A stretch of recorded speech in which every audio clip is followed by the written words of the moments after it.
ঈদ মিলাদুন নবী কবে? ঈদ মিলাদুন নবী উপলক্ষে কিছু করণীয় আছে কিনা, এই দিনে কোনো আমল আছে কিনা? ঈদে মিলাদুন নবী মানে হলো নবীর জন্মের ঈদ, আনন্দ। তো ঈদ থাকলে তো ঈদের নামাজ থাকবে নাকি?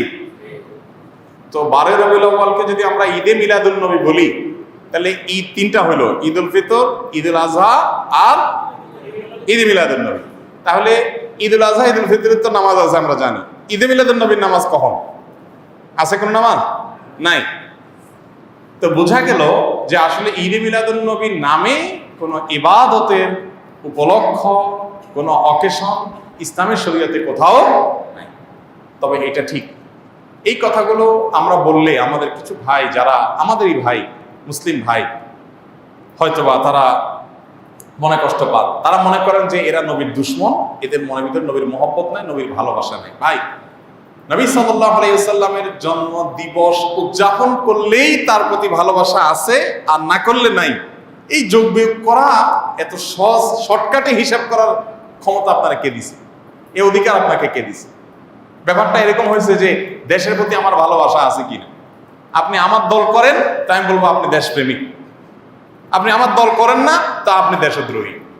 ব্যাপারটা সেরকম হয়ে গেল না ভাই? আমার দেশপ্রেম জাহির করার জন্য আপনার দল করেও তাই প্রমাণ করতে হবে, এটা যেরকম অযৌক্তিক, ঠিক একইভাবে নবী করিম সাল্লাল্লাহু আলাইহি সাল্লামের জন্ম দিবস উদযাপন করে তার প্রেম, তার ভালোবাসা জাহির করতে হবে, এটাও এরকম অযৌক্তিক।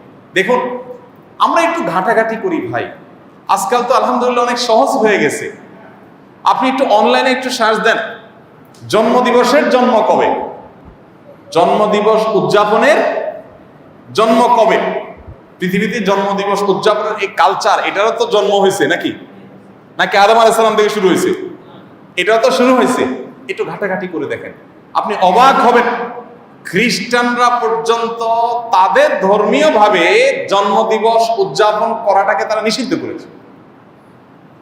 আমরা যেরকম ফতোয়া দেই না, খ্রিস্টানদের ধর্ম মতে ফতোয়া আছে জন্মদিবস উদযাপন করা যাবে না। কারণ এটা যারা করেছে পেগানরা, প্রকৃতি পূজারীরা, তাদের সাথে বিশ্বাসগত বিশাল সংঘর্ষ আছে। কাদের? খ্রিস্টানদের। কালের আবর্তে খ্রিস্টানরাই এসে সেটা আবার নিজেদের গায়ে ধারণ করেছে। তারা এখন তাদের নবীর জন্মদিবস উদযাপন করে।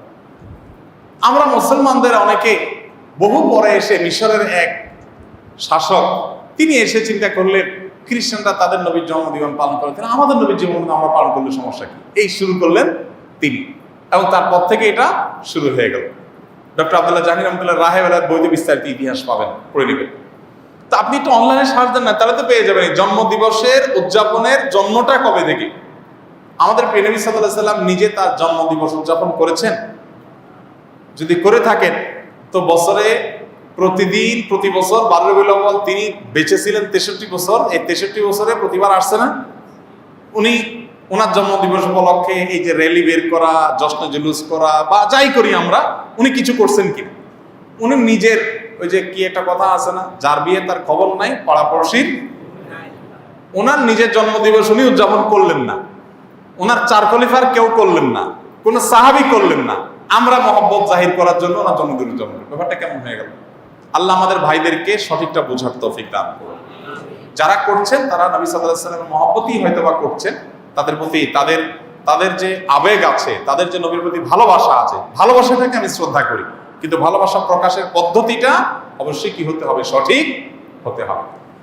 অতএব ঈদে মিলাদুন নবী নামে আলাদা কোনো অকেশন, ইবাদত হিসাবে এরকম কোনো কিছু শরীয়ত রাখে না, এবং এটা না সাহাবায়ে কেরাম, খুলাফায়ে রাশিদিন কারোর মধ্যে এর কোনো নজির ছিল। বরং উল্টা, এটা অন্য ধর্মাবলম্বীদের সংস্কৃতি হওয়ার কারণে আমাদের সেটা বর্জন করা